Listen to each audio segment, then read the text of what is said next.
회의를 안 하고 이렇게 다른 일정들을 수행하고 있습니다.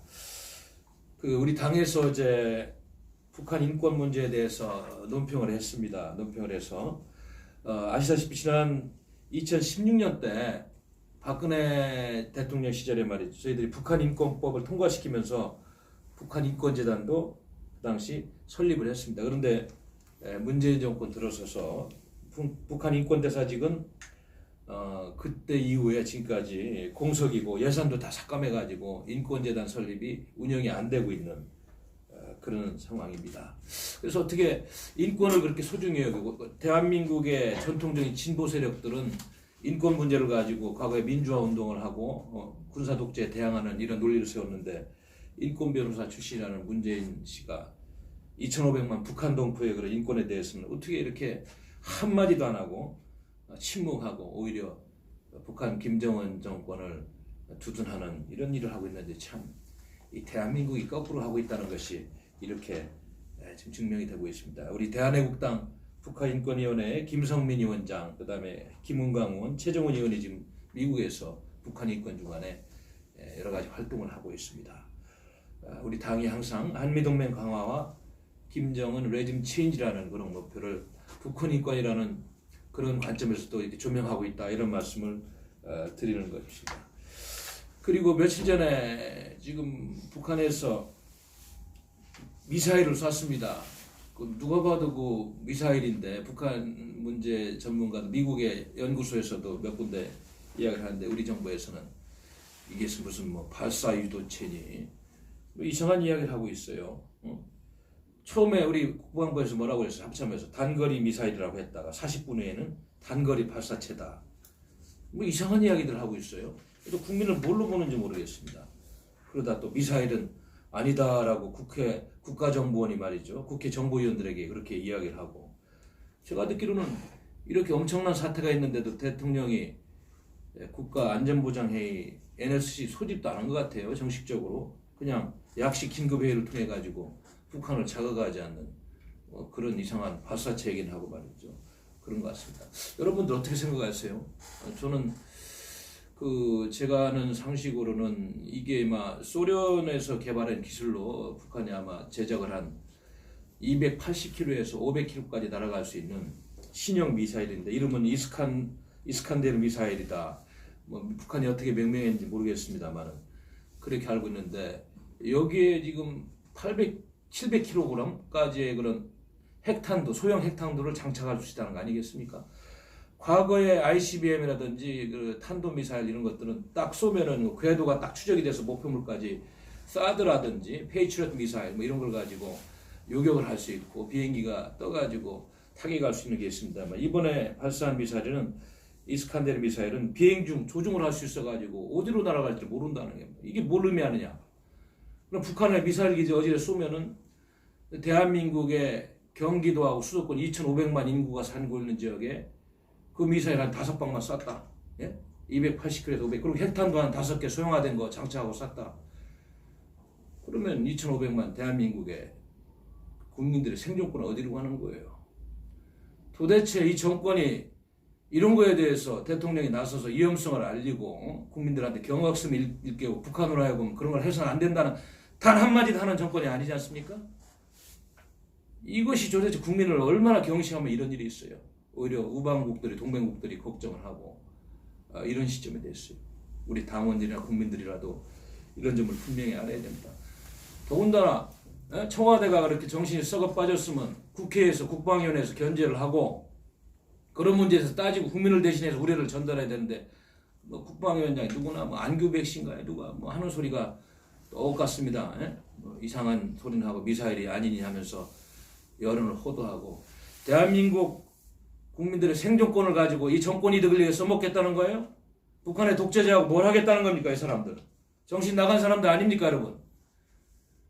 아무리 세상이 썩고 어두워도 우리 대한애국당은 이렇게 정의 이야기를 하고 진실 이야기해야 됩니다. 그리고 지식인 사회가 깨야 됩니다. 너무나 엄청난 일들이 진행되는데도 이 정권이 이렇게 안보 문제에 있어가지고 입을 닫고 가는 것에 대해서 정말 규탄하지 않을 수 없습니다. 말만 여면 평화, 한반도 평화 프로세스, 한반도에 뭐 새로운 평화 시대가 온다. 도대체 무슨 평화가 왔다는 거예요? 판문점선언 다 이바돼, 9.19 군사합의 다 이바돼, 유엔 안보리 이바된 미사일 발사에 대해서 대대적으로 규탄하고 김정은이로 하여금 못된 행동 꾸짖어야 해야 되는데 이 대한민국의 안보가 백족간에 썼습니다. 대한민국 국민들의 생존권이 북한의 독재자 김정은이가 마음 잘못 먹고 쏴버린다면 다 하루아침에 초토화됩니다. 그래서 전쟁을 준비하고 만에 하나 0.001% 때문에 이런 걸 대비하고 군사훈련을 하고 국방비 지출하면서 대비하는데 이 정권이 대한민국의 안보의식을 다 초토화시키고 안보국별 감정으로 우리나라를 다 지금 초토화시키고 있어요. 우리 대한애국당 당원 여러분들은 이런 문제를 가지고 애국 시민들은 정말 싸워야 됩니다. 우리 기본적인 권리들이 이 못된 정권에 의해 가지고 좌파 정권도 아니죠. 좌파 정권 같으면 인권도 소중히 하고 안보도 소중히 하고 국민의 생존권을 소중히 하는데 무슨 정권이라고 명명하기도 힘든 국민을 경시하는 이 못된 세력에 의해서 대한민국의 안보는 초토화되고 있습니다. 아마 조만간에 위장 프로세스, 한반도 위장 프로세스에 대해서 다시 불을 떼면서 뭐 또 내년 총선 전에 어떻게든 북한의 김정은이를 대한민국 서울에 끌고 와서 평화 논리로 총선을 치러보겠다는 얄팍한 계산을 하고 있지 않나 이런 생각까지 합니다. 주한미군 철수하는 세력들이 대낮에 광화문에서 연일 구호를 외치고 이렇게 해서도 수사도 하지 않고 주한미군을 나가야지 마치 이 나라에 평화가 오는 것처럼 외치는 세력들이 여기저기 발휘해도 우리 국민들은 분노하지 않고 그냥 지나치고 있습니다. 우리 당만이 주말 서울역 광화문 집회에서 이런 이야기를 하고 있어요. 참 안타까운 현실입니다. 우리가 안보를 놓치면은 다 모든 게 무너집니다. 그 경제는 다 문제예요. 안보는 우리의 목숨을 건 생존권의 문제입니다. 여러분 절대로 이 정권의 이런 못된 행태에 대해서 속으면 안 됩니다. 정신 바짝 차려야 될 것 같습니다. 또 한 가지는 대한민국의 보수가 어떻게 썩었는지 이렇게까지 못된 정권한테 정권을 내주고 여기까지 아직까지도 우리 그동안에 대한민국의 보수를 자칭하는 인사들이 반성을 하고 정신 못 차린 사람들이 많습니다. 저도 대학의 교수로서 대한민국 지성으로서 대한민국 보수 발전을 위해서 이 당에 오기 전에 애들을 가르치면서 보수적인 정치평론가로 대한민국 보수 담론을 수년간 수백여 차례 읽으면서 싸워왔습니다마는 아무리 봐도 잘못된 보수들이 아직도 반성하지 않고 자신들의 기득권을 유지하려는 이 논리 때문에 이 대한민국은 또 병들지 않을까, 다시 한번 환란이 오지 않을까 걱정하지 않을 수 없어요. 제가 참고 참다가 이제는 좀 실명을 거론하면서 한 가지 예를 들어볼게 하겠습니다. 조선일보에 김대중 공이라는 사람이 있어요. 칼럼을 어제자로도 칼럼을 좀 내보냈습니다. 지난 박근혜 대통령 탄핵 문제에 대해서도 몇 차례 칼럼을 쓴 기억이 있어요. 그러나 그분이 이야기하는 박근혜 대통령 이런 묻고 가자는 그런 논리에 대해서 그가 보수를 정말 걱정하고 제대로 된 대한민국의 보수판을 짜겠다는 그런 지식이라면 그런 이야기를 할 수 없을 것입니다. 왜 제가 이런 말씀을 드리느냐. 어떻게 박근혜 대통령님이 탄핵이 잘못되고 기획 탄핵이고 권력 찬탈이라는 그거 규명이 없이 그러한 명분이 없이 저 좌파들을 이기고 못된 세력들을 이길 수 있는 총선에서의 명분을 만들고 보수를 재편해서 국민들을 똘똘 뭉치는 논리를 개발하겠습니까? 그것이 없으면 되지는 않습니다. 역사는 되풀이되는 거 아니에요?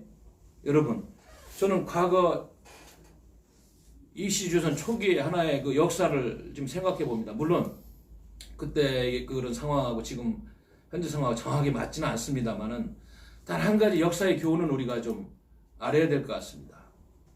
수양대군이 계유정난을 일으키고 그 당시 조카죠. 어린 단종을 몰아내는 과정을 여러분 보았을 거예요. 권력을 찬탈하는 과정입니다.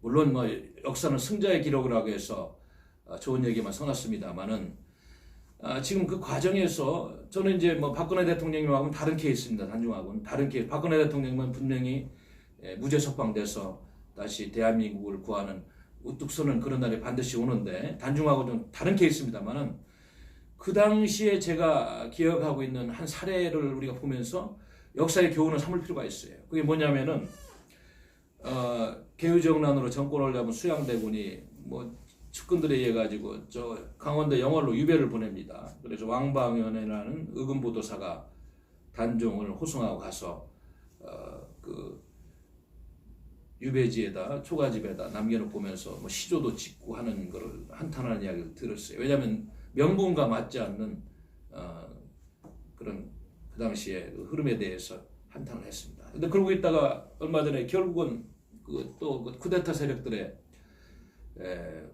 거듭된 그런 가난에 그 당시 이제 수양대 세조가 결국 사사하라는 명령을 내립니다. 그래서 왕병원이가 그 명을 받고 다시 그 광월도 영월 땅 유배지로 가는데 아무리 봐도 그걸 자기가 과거에 모시던 그분을 어떻게 그 명령을 사사하라는 명령을 수행할 수가 없어요. 머뭇거리고 그러고 있는데 그 옆에서 그 공생이라는 과거에 이제 단종 옆에서 시중을 들었던 놈이라고 합니다. 공생이라는 자가 그 같이 갔던 군졸의 그 화살 끈 있지 않습니까? 화살 끈을 풀어가지고 그걸로 이렇게 뒷문에서 이렇게 단종을 목졸라서 이렇게 살해한 이런 역사의 그런 기록이 있지 않습니까? 그래 저는 멀쩡한 대통령을 말이죠. 저 좌파 놈들과 연합해가지고 탄핵한 그 당시 새누리당 의원 놈들은 공생하고 똑같은 놈들인 거예요. 네? 왜 자기가 섬기는 주군을 자기들이 정치적인 이득을 위해서 뭐 내각질 할지 뭔지 모릅니다만은 그런 짓거리를 하냐고. 현대판 공생들이 판치는 자유한국당의 그런 못된 무리들 그걸 우리 당이 이야기하잖아요. 탄핵 5적이라도 정리 좀 해라. 62명이 아니면 김무성, 권성동, 김성태 또 누가 있어요? 거기 저 홍준표는 이제 우리 대통령님을 저 제명시킨 사람이니까 등해가지고 5명을 종료하라는데 그거 없이 뭐 반문연대 논리를 가지고 뭐 어설프게 보수야 뭉쳐라 뭐 이런 거 가지면 명분이 안 되는 거예요. 빨리 잘못은 바로잡고 보수가 강하게 명분을 가지고 뭉쳐서 총선에서 좌파를 몰아낼 수 있는 전선을 구축할 수 있도록 대한민국에 살아있는 보수 지성이라면 글을 쓰고 그런 방향으로 해야 되는데 일부 못된 논객들이 그런 잘못을 털고 잘못된 그런 글들을 쓰고 있어요. 아마 그들이 탄핵 과정에서 탄핵을 합리화시켜준 사람들이 나중에 역사에 철퇴를 맞을까봐 들어와서 그러는지 모르겠으면 역사는 그 짓을 하지 않습니다. 지금이라도 김대중 고문은 이런 잘못된 논리를 바로잡고 대한민국 보수와 대한민국 정치 발전을 위해서 다시 글을 써줄 것을 저는 개인적으로 부탁드리는 겁니다. 존경하고 사랑하는 대한민국 우리 애국 시민 여러분 그리고 당원 동지 여러분 정말 이 나라가 누란의 위기에 처해 있습니다. 저희 애국당이 주말마다 또 때로는 지방집회로 기자회견으로 적게는 수만에서 많게는 큰 행사 때는 수십만까지 집회를 하고 외치고 있습니다만은 아직 힘이 좀 부족합니다. 우리 애국 시민 여러분들께서 더 많이 힘을 좀 보태주시고 또 다가오는 5월, 6월, 7월, 8월, 9월 정말로 무너져간 제가 아까 이야기했듯이 미사일 쏜 걸 가지고도 거짓말하고 장난하는 이런 세력을 믿고 어떻게 대한민국을 맡기겠어요? 우리가 굳이 뭐 잘못된 수구좌파 보수 논쟁을 하지 않다. 기본적인 국가의 운영의 틀이 잘못되고 있는 거예요. 여러분들의 후손들을 위해서 손자, 아들, 딸들을 위해 가지고 정말로 살펴보고 다시 깨우치고 전파하고 싸워야 되는 이런 시점입니다. 그래서 제가 사실 오늘 우리 애국 어버이님들한테 당과 당직자들을 대표해서 정말로 감사하다는 말씀을 드리다가도 너무 화가 나고 이게 정말 그냥 지나치기에는 너무나 안타까운 일들이 뭐 하루아래 너무 많이 생기기 때문에 그런 마음을 잠시 나눠볼까 해서 이렇게 우리 유튜브 선생님들을 모시고 아침에 좀 간단하게 찍었습니다. 이번 토요일날 집회도 예전과 같이 서울역에서 1시에 모여서 집회를 하고 광화문 가서 2부 집회를 합니다. 효자동에 갈지 안 갈지 그때 상황을 보고 판단하겠습니다. 왜냐하면 그때 이제 시간이 너무 많이 또 늦어지면 지방에서 오시면 힘들어서 상황을 보고 판단해서 하기로 하겠습니다. 그리고 저희 당직자들이 지금 한 가지 지난주 금요일 날 오후 6시에 광화문 사거리 그 교보빌딩 앞에서 기자회견을 이렇게 했습니다. 규탄하는 박원순 서울시장의 그런 광화문 광장 부당 사용권 그 행정에 대해서 규탄을 하고 또 이렇게 했는데 그때 해보니까 그 불금 금요일 날 6시에 출퇴근하는 많은 시민들이 저희들이 이야기하는 걸 들으시더라고요. 저희 당이 이렇게 지난 2, 3년간 의로운 투쟁을 하는데 자유한국당은 몇 번 했는데 크게 기사를 써주면서도 어떻게 더 많은 인원과 더 큰 지속성으로 나라를 위해서 투쟁하는 우리에게 기사를 안 써주는 이 대한민국 썩어빠진 언론들에 대해서 너무 답답하고 안타까울 따름입니다. 역사는 반드시 심판하고 지금 대한민국 보수 언론이라는 사람들이 정말로 이러면 안 됩니다. 예? 정말로 이렇게 해서는 안 돼요. 그래서 우리는 현수막을 통해서 유튜브를 통해서 길거리 기자회견을 통해서 최대한 알려야 될 것을 그래서 되도록이면 금요일 날 오후 6시에는 매주 이슈 파이팅을 하는 그런 현안을 가지고 시민들과 직접 접촉하는 차원에서 그곳에서 기자회견을 계속 하겠습니다. 내일 모레도 그렇게 이번 주 현안을 가지고 아까 말씀드린 미사일 발사 문제라든지 여러 가지 현안을 가지고 말씀을 드리겠습니다. 참 믿을 수 없는 이 정치권 어떻게 될지 모르겠어요. 여러분들 패스트 트랙 한다고 우리 정말 밤새워 맞고 보수권에서 걱정을 하고 말이죠. 해서는 안 된다고 했는데 결국은 힘이 논리로 물어붙이는 이 대한민국 국회 말이죠. 썩지 썩은 이 국회 어떻게 해야 됩니까? 그런데 역시 우리의 뜻이 여러분도 알다시피 며칠도 안 됐는데 패스트 트랙 연동형 비례대표제 선거구제 개편 이 말이 나올 때 어떤 조건이었어요? 300석은 절대 변동이 없다. 예? 비례를 75석으로 하고 지역구를 225석으로 줄여서 지역구를 28석인가 줄인다고 했는데 벌써 며칠 지나지도 않아가지고 또 국민들한테 거짓말하고 국민들한테 또 기만한 사실이 뭐 일부 또 박지원 저 이장 평화 세력의 태두인 그런 분을 좀 몇 사람들이 또 지역구를 늘려야 된다는 의석수를 늘려야 된다 이런 못된 이야기들 하고 있습니다. 이런 정권 이런 정치인들을 믿고 대한민국이 어디로 가는지 우리가 정말 한탄하고 규탄하고 그들을 감시해야 될 것 같습니다. 그래서 바로 대한애국당의 큰 사명과 역할이 여기에 있는 것입니다.